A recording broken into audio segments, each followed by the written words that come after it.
Hello everyone, my name is Joshua Riley, but you can just call me Josh.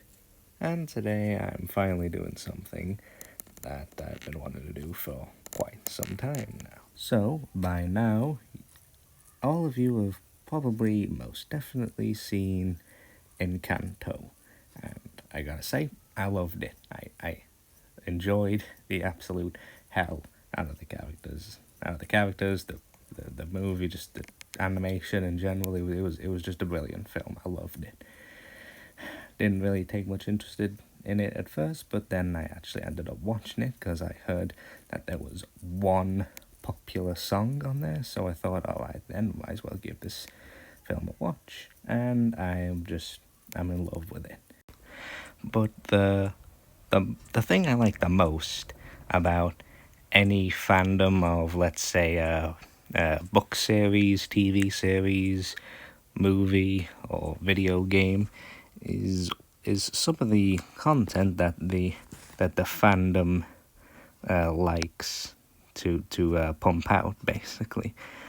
And I'm mainly talking about fan art and fan fictions.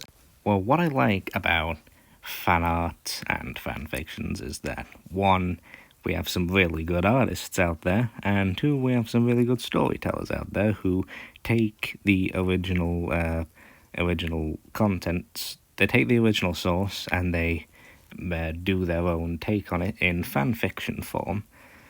And yeah, it's something that I really enjoy about any kind of fandom. But we do have the good stuff in every fandom. But obviously there is bad things that go on in any fan base, really. And yeah, we're taking a look at one prime example, which is a fan fiction that I found on the internet whilst looking for Encanto fan fiction. I was just thinking, alright, let's see what the people have come up with today, and oh my god, I was disappointed, very disappointed, to find this in Archive Your Own.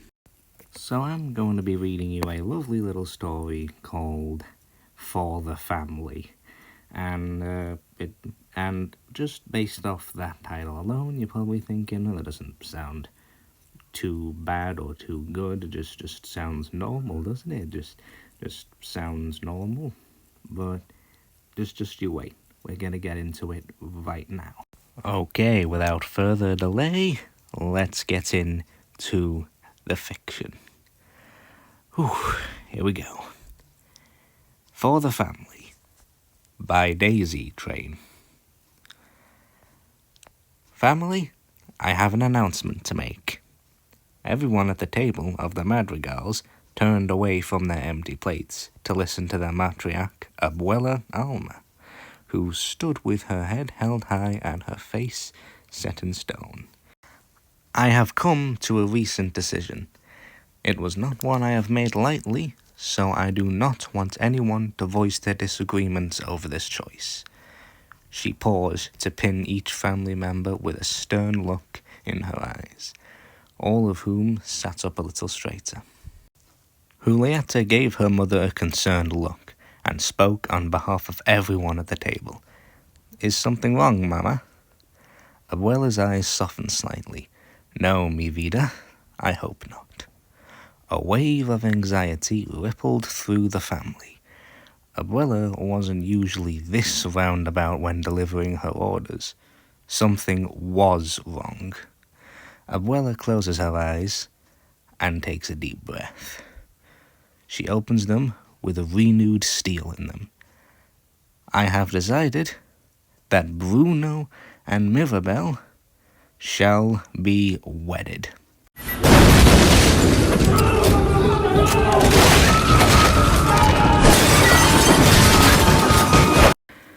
Ooh, yep, that's the kind of fan fiction we're dealing with today, ladies and gentlemen.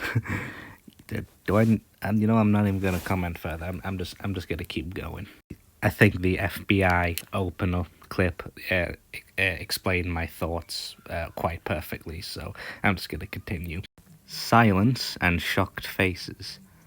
Suddenly, a whirlwind of noise and dark clouds swirl over the family. Alma takes the shouting and pale faces and peppers wind and thunder with grace. She couldn't really concentrate on them as she focused her gaze onto her son. Bruno looked like he was going to faint, wide eyes going a little glassy and unseeing. He shrunk into his chair, hunching down and trying to seem smaller than he already was. Her heart aches for him. Alma rose her hands to quiet everyone down. When they did, she began.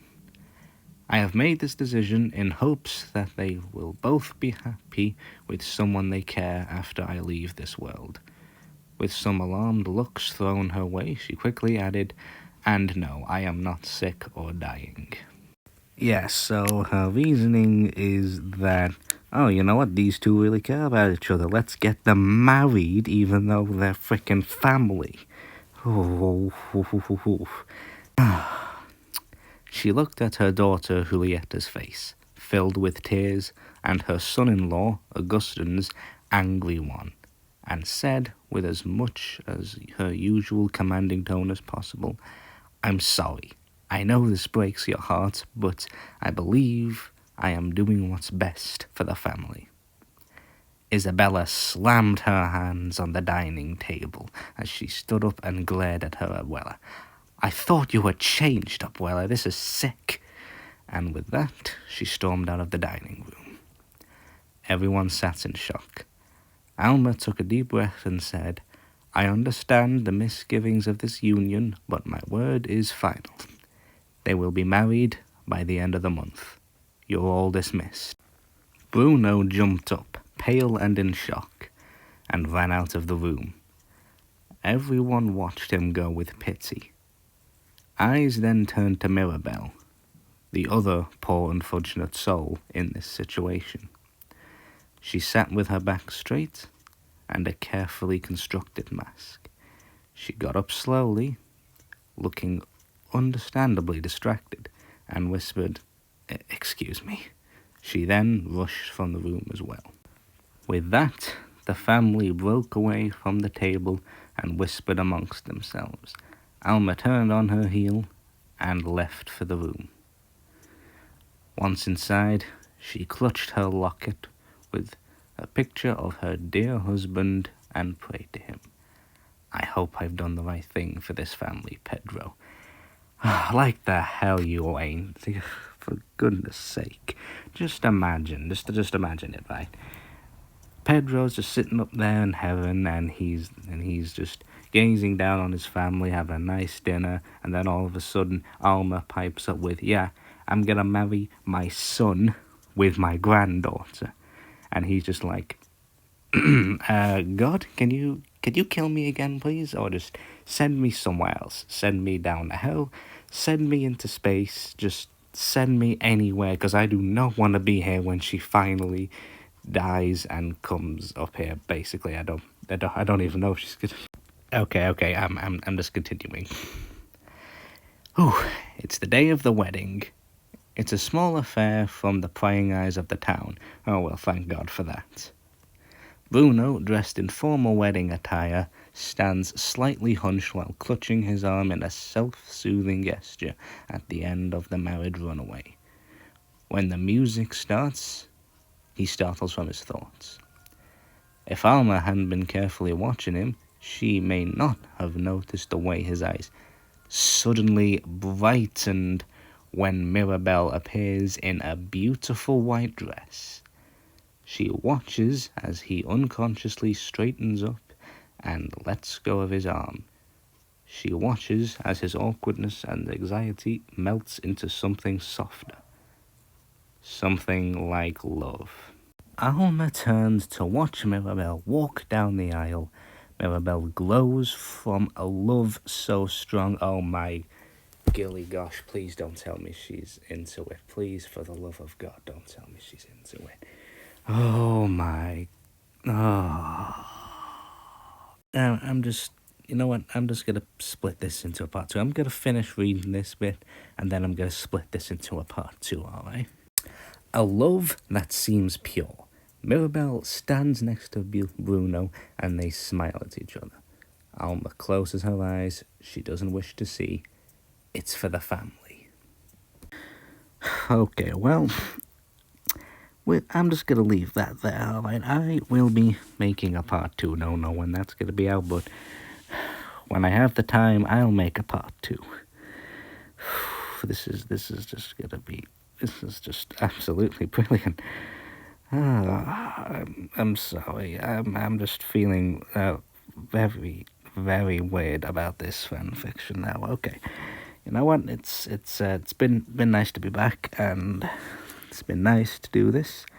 I'll see you all next time. Bye bye.